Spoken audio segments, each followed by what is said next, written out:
Olá, boa noite, boa noite. Tá dando para ouvir aí atrás? Tá? Boa noite a todos. Gente, é uma alegria imensa conhecer esse centro espírita. Eu vou dar uma palestra que leva 1h e 30 minutos, então vocês vão ouvir na velocidade 2. Porque normalmente a minha palestra leva 1h e hoje eu vou fazer em 30 minutinhos. Eu me chamo Shirley Venâncio, eu sou escritora, sou palestrante espírita, moro em Floripa, Santa Catarina, e viajo o Brasil todo, fora do país também, levando um testemunho de cura da ansiedade e de confiança na espiritualidade. Esse testemunho, o que é um testemunho? É algo que a gente viveu para contar, né? Diferente de uma palestra que é baseada numa teoria, que às vezes é sobre algum estudo, que é bem valioso, mas o que eu trago aqui são várias histórias. E essas histórias, elas são baseadas em fatos reais. Eu costumo falar nesse testemunho sobre 2 temas, sobre a ansiedade e sobre confiança na espiritualidade. E hoje eu tenho o desafio de falar esses 2 assuntos em 30 minutos. Mas depois, para quem tiver interesse e assistir palestra de 1h ou outros materiais, na internet tem bastante coisa a respeito também. E aí eu vou começar fazendo uma pergunta para vocês. Mas antes eu vou fazer um agradecimento também, porque hoje, uma terça-feira de chuva, nós escolhemos vir para o Centro Espírita. E nós somos escolhedores a todo momento, né? A gente escolhe na hora que acorda se vai botar sandália ou se vai andar descalço, a gente escolhe o que vai comer, a gente escolhe com quem vai falar, a gente escolhe o que vai falar, e a gente escolheu na noite de hoje estar aqui. Para falar sobre ansiedade, eu vou começar fazendo uma perguntinha para vocês, e vou pedir que vocês me ajudem respondendo, não precisa ter vergonha, tá? Vamos participar porque é bem importante. A pergunta é: quem aqui tem ansiedade ou conhece alguém que tem ansiedade? Levanta a mão. Pode ser os 2 braços. Por que eu começo perguntando isso? Ou a gente tem ansiedade em algum nível, ou a gente conhece alguém que tenha.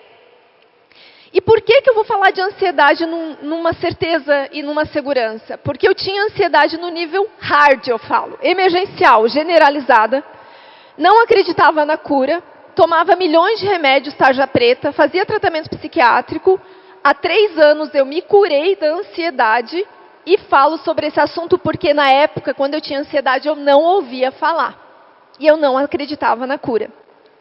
Eu vou trazer um dado bem recente aqui pra gente que de repente vocês não saibam. O nosso país, o Brasil, ele foi considerado pela OMS como o 1º lugar no mundo. É o país que mais sofre com ansiedade no mundo. São 18 milhões de brasileiros sofrendo com ansiedade. Mas o que está acontecendo? A gente está achando normal ter ansiedade. A gente está normalizando, não é?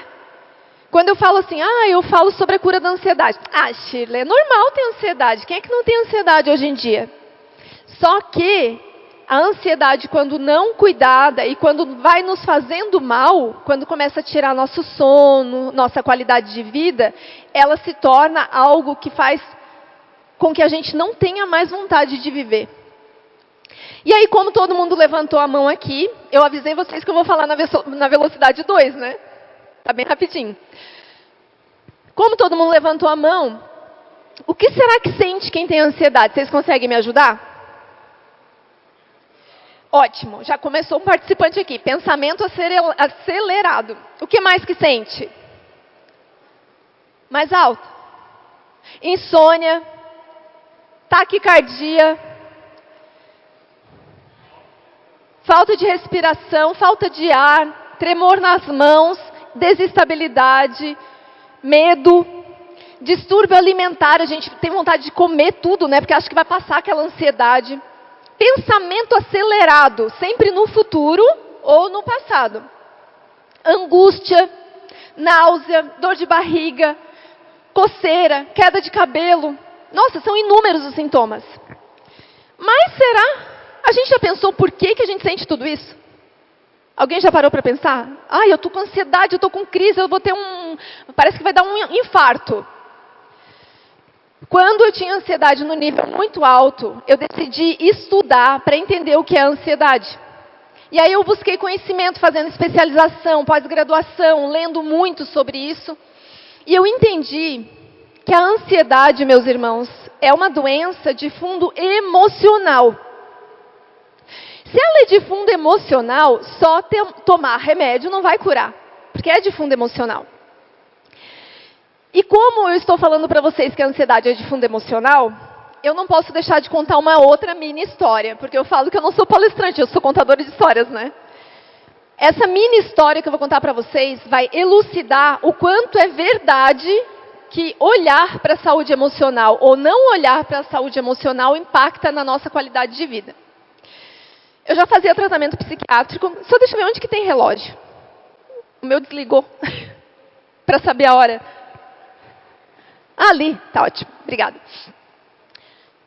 Quando eu fazia tratamento psiquiátrico, a psiquiatra falou assim: Shirley, a gente já trocou teu remédio várias vezes, a gente já aumentou a dose, e a gente não consegue fazer com que tu melhore, tu só piora.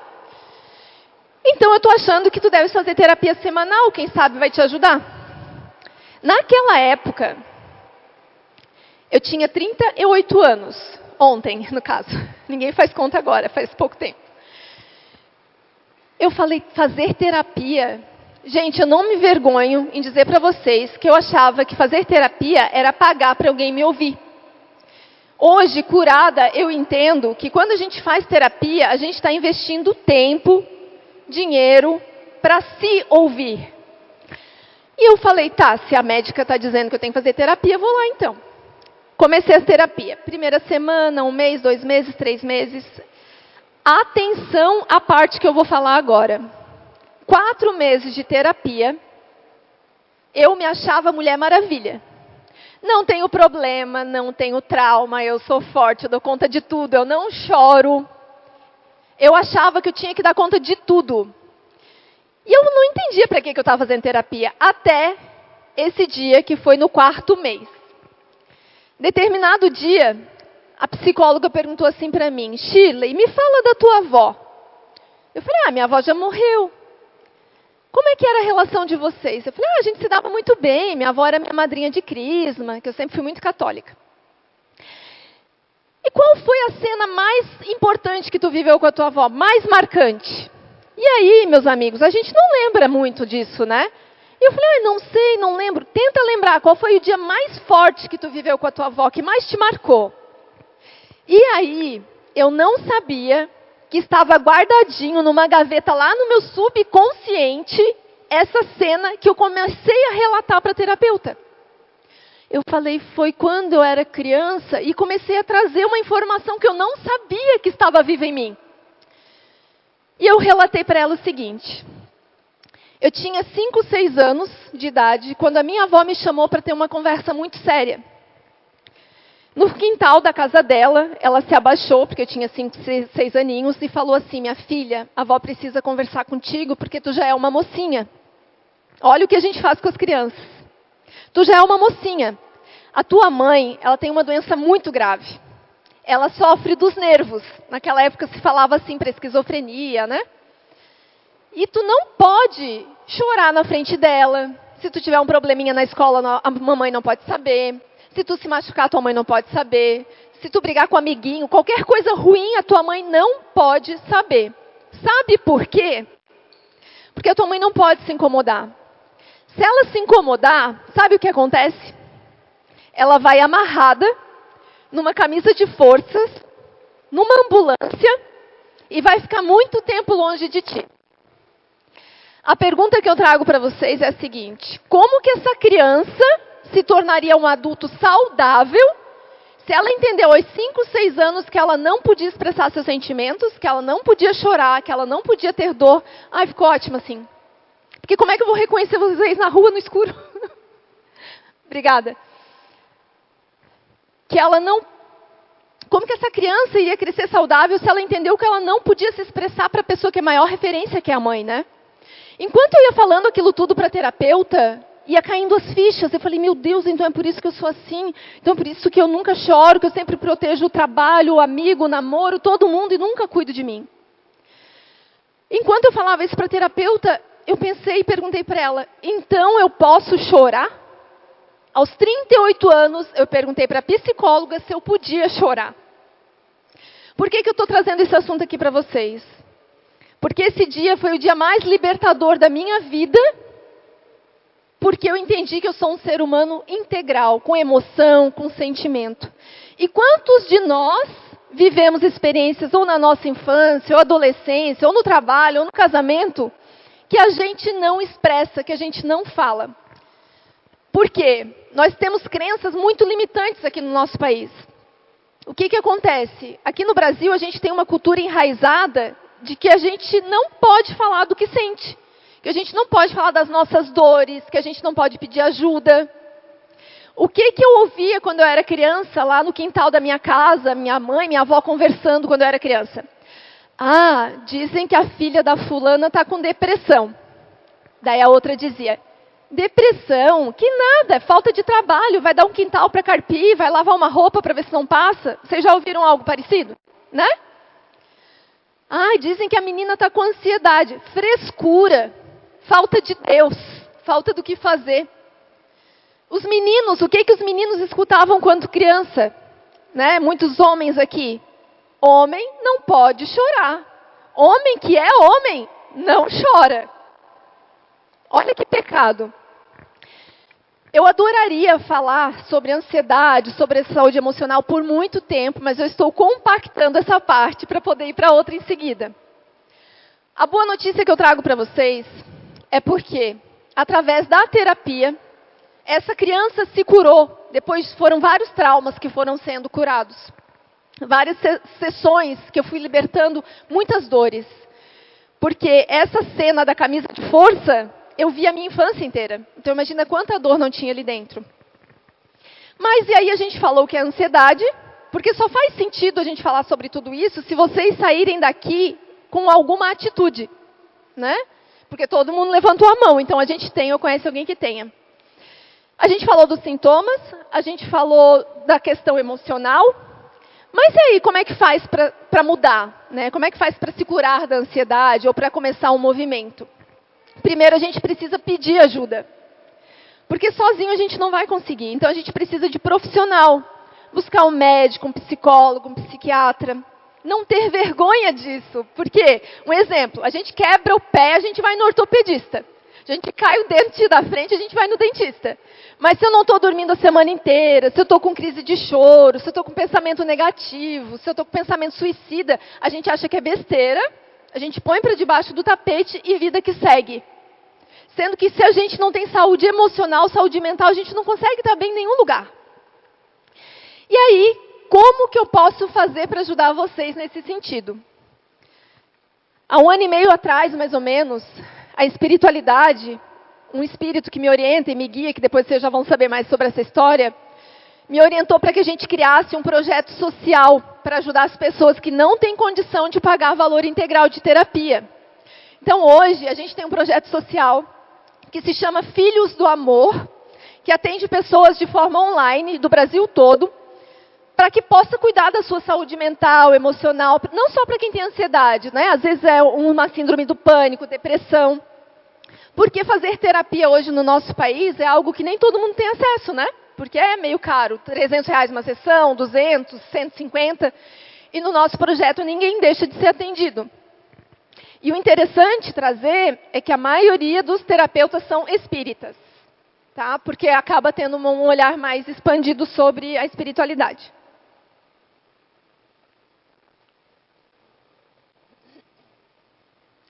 Dizem que quem é de Floripa fala rápido, né?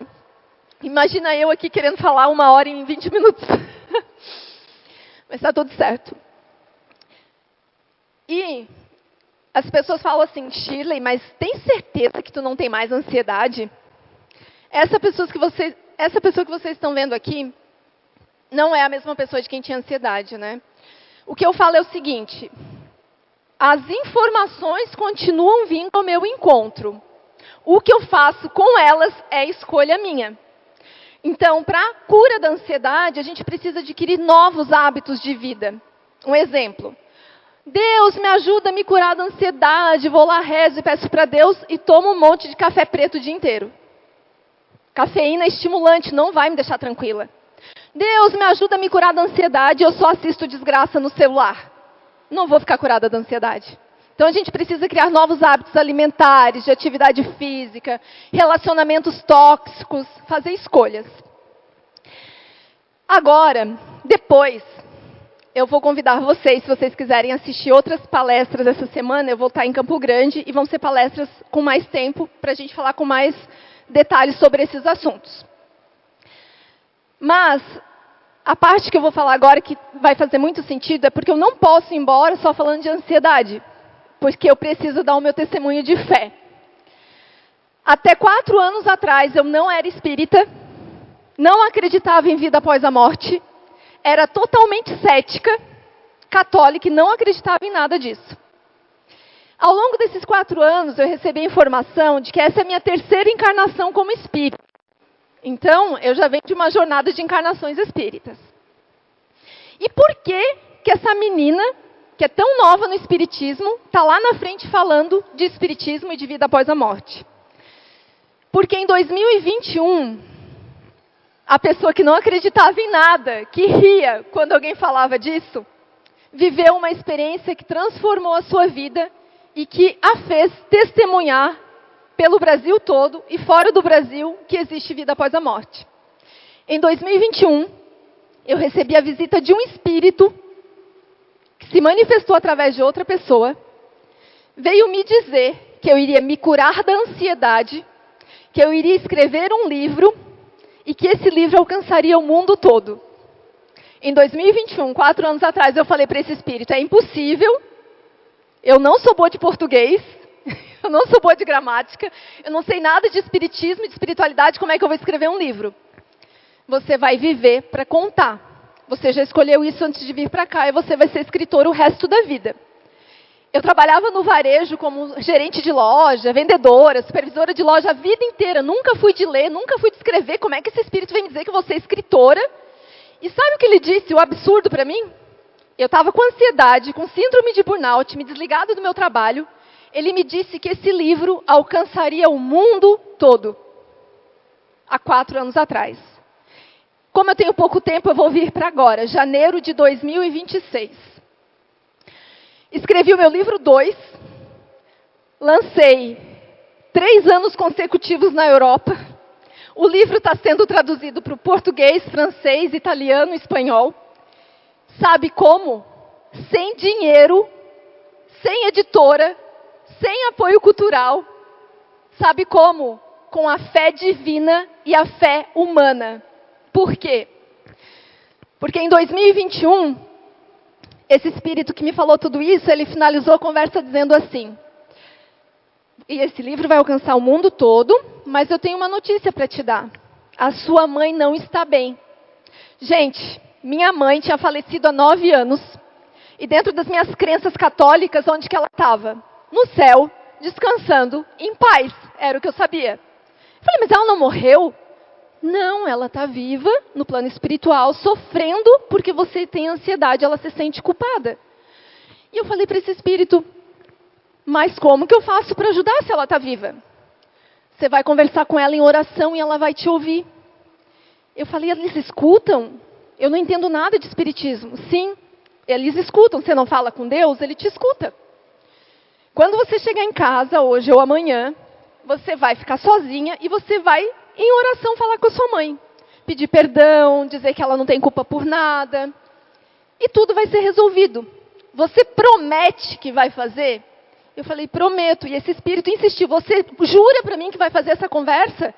Eu falei, juro. Mas eu não sabia por que ele queria ter certeza que eu iria conversar com ela.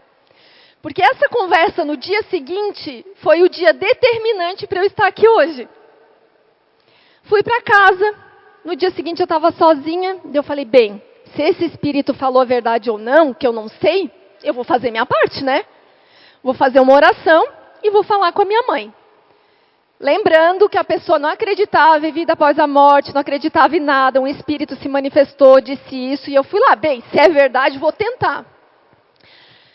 Amigos queridos que estão reunidos nessa noite em Campo Grande, eu não sabia que esse dia se tornaria o capítulo mais lindo do meu primeiro livro e da minha vida.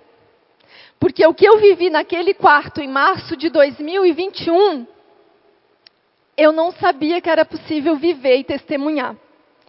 Fechei meus olhos em oração e falei, mãe, se tu está viva em algum lugar, eu estou achando estranho falar contigo, mas um espírito veio me dizer ontem que tu está viva, mãe. Eu não entendo nada dessas coisas de mediunidade, mas ele disse que tu está sofrendo. E com uma fé que eu desconhecia dentro de mim, eu uni minhas mãos e com a maior fé eu falei, mãe, se tu está viva, me escuta, me escuta. E comecei a falar que ela foi a melhor mãe do mundo, que ela não tinha culpa de nada, porque ela tinha esquizofrenia no nível muito alto. E mesmo com toda a esquizofrenia, quando ela estava sã, ela me ensinava sobre amor, perdão, honestidade, humildade, caridade. E eu falei que tu foi a melhor mãe do mundo, mãe, tal, e falei. E com uma fé ardente eu comecei a chorar, acreditando que ela estava me ouvindo. E soluçar. Num soluço mais profundo, eu faço assim. E ouço outro soluço no quarto. Eu falei, que estranho, parece que tem alguém no quarto.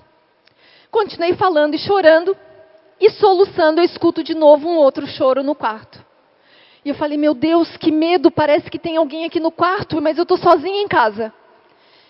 E num choro mais profundo eu falo, Deus, eu não sei o que vai acontecer nesse quarto, mas eu só tinha uma certeza, alguma coisa ia acontecer. Porque eu senti uma energia, meu corpo começou a formigar, uma sensação diferente que eu nunca tinha vivido. E nesse choro, eu falei, se alguma coisa vai acontecer nesse quarto, me ajuda, porque eu não sei o que fazer. Mas eu estou aqui. E num choro mais profundo, eu escuto nitidamente a minha mãe chorando aqui desse lado. E eu falei, meu Deus, a minha mãe está aqui dentro. Quando eu abro os meus olhos, ali está a minha mãe. Viva. Viva. E eu achei que ela tinha morrido. Naquele dia, naquele cemitério, quando a gente fez o enterro, eu achei que ela tinha morrido. Eu não tenho palavras que consiga descrever agora as 4 horas de conversa que eu tive com o espírito da minha mãe depois de ter desencarnado há 9 anos. Foi um encontro de cura, de libertação, de esclarecimento, de dúvidas. Esse dia, ele transformou a minha vida aqui e transformou a dela no plano espiritual. A partir desse dia, em março de 2021, comecei a estudar a doutrina de Allan Kardec, o espiritismo, mediunidade. A partir de março de 2021, eu comecei a cuidar para entender sobre todos esses assuntos, pois eu passei a ser obsediada, eu não tinha conhecimento nenhum de teoria da codificação. No mesmo ano de 2021, eu me curei da ansiedade e passei a falar diretamente com esse espírito que mandou essa mensagem. E nós seguimos trabalhando juntas até hoje, vamos seguir até o fim dessa jornada por aqui. Eu não sabia da minha mediunidade, eu não sabia que a vida não acaba. E tudo se transformou. Fui morar em Portugal, fui fazer um mestrado lá em Ciência das Religiões, recebi uma meta de escrever um livro em 28 dias e não entendi o porquê. E eu falei para esse espírito, eu falei, como que eu vou escrever esse livro em 28 dias se eu vim fazer um mestrado aqui e esse mestrado tem muita disciplina, tem muita matéria? Essa parte, meus irmãos, é sobre confiança na espiritualidade, porque esse espírito me disse o seguinte, nós precisamos que você escreva esse livro em 28 dias. E eu falei, mas eu não vou conseguir, porque eu tenho um mestrado para fazer. Cancela o mestrado, porque o mestrado não é a tua missão.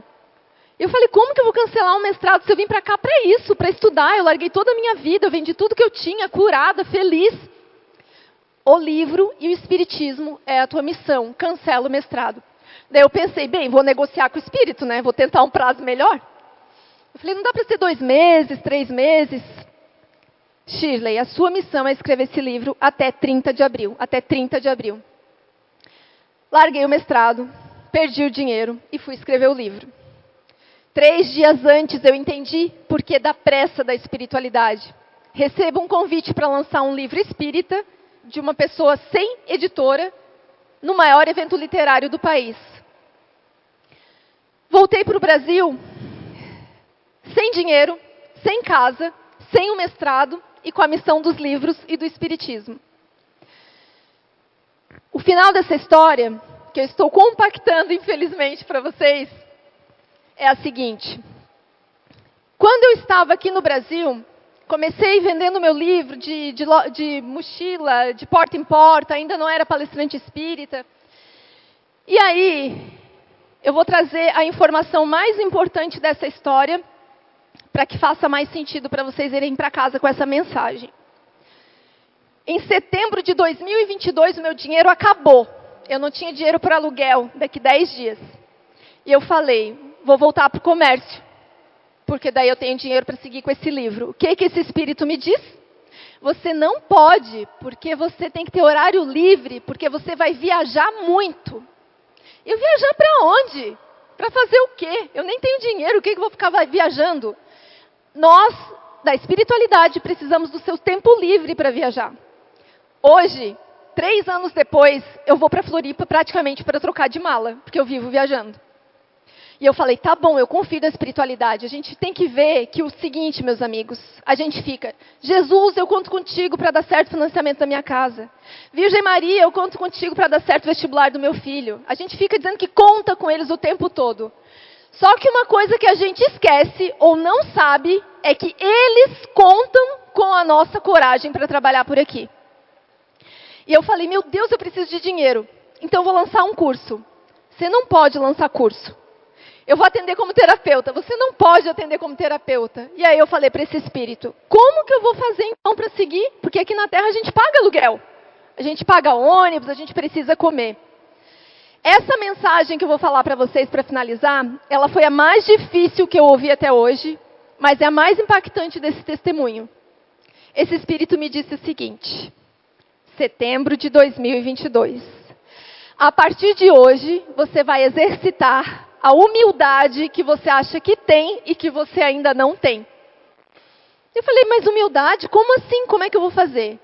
A partir de hoje, Shirley, você vai aceitar e pedir a ajuda das pessoas. Eu falei, mas para quê? Para tudo. Para comer, para pagar aluguel, para se deslocar, para viajar, para tudo. Pensa para a pessoa que ganhava muito dinheiro, viajava o mundo inteiro, nunca pediu R$1 para ninguém, aceitar que eu ia ter que viver precisando da ajuda das pessoas. Sem questionar e sem olhar para trás, porque senão eu desistia, eu aceitei. E eu falo para vocês que desde esse dia que eu aceitei exercitar a humildade, eu uso uma frase que virou um mantra na minha vida. Que Deus, Ele realiza verdadeiros milagres em corações dispostos. Porque desde que eu disse sim, eu vou trabalhar com vocês, nada me faltou nesses 3 anos. Não faltou uma passagem de avião, não faltou uma passagem de ônibus, não faltou livro, não faltou comida, não faltou dinheiro, não faltou nada. O que eu quero pedir para vocês? Que vocês possam sair daqui tendo coragem de pedir ajuda para a saúde emocional, saúde mental. A gente tem que ser feliz. A gente não pode se contentar em viver com distúrbios, com caos mental. Como fazer? No meu Instagram, que vocês vão pegar aqui nessa mesinha, no meu Instagram tem o link do projeto social, tanto para quem quer ser atendido, quanto para quem quer trabalhar também, que a gente precisa de novos terapeutas. E a outra parte é que nós precisamos analisar se nós temos uma fé ativa. Ou será que a nossa fé é morna? Porque se eu fosse ter uma fé morna, eu não estaria aqui. Nós não estamos sós. A gente acha que é só a gente que trabalha aqui. A espiritualidade trabalha a todo momento. A espiritualidade age a todo momento. Então que a gente possa unir a nossa fé divina, que é confiar que tem Deus, que tem espiritualidade, que eles estão a todo momento agindo. E confiar na nossa fé humana. O que é a fé humana? Se eu não tivesse acreditado que eu ia dar o passo e Deus colocar o chão embaixo, eu não estaria indo agora, em maio de novo, lançar um outro livro em outros países, em outras... Tipo, tudo muito surreal. Só que a gente se limita pela questão financeira e pela capacidade que a gente acha que não tem de realizar. No Evangelho segundo o Espiritismo, capítulo 19, está escrito lá: todo ser humano nasce com a capacidade de realizar tudo o que desejar, se for para o bem do próximo. Peço para vocês que a gente possa entender que Jesus Cristo, eu sempre procuro uma imagem, que Jesus Cristo, ele muito mais do que querer que a gente leia o Evangelho, que a gente estude o Evangelho, ele quer que a gente viva o Evangelho, viver o amor, viver a caridade. Se vocês se interessarem, nas minhas redes sociais tem a palestra de quarta-feira e de quinta-feira aqui em Campo Grande. Lá tem os links dos projetos sociais. Para vocês que quiserem participar dessa jornada, eu trouxe o livro 2 aqui. Todo o dinheiro do livro é para imprimir mais livros, só para isso, tá? E para eu conseguir continuar viajando com esses livros. Eu me sinto muito feliz e muito grata por todas as vidas cruzadas aqui hoje. Que a gente possa compreender que nós viemos para cá, para essa experiência material, para evoluir. Né? Então, tudo que tem dificuldade no nosso caminho é instrumento de evolução. Agradeço a todos vocês, que a gente possa seguir em paz nessa semana. E vai ser uma alegria ouvir o relato de vocês ou receber um abraço depois aqui do lado. Uma boa noite.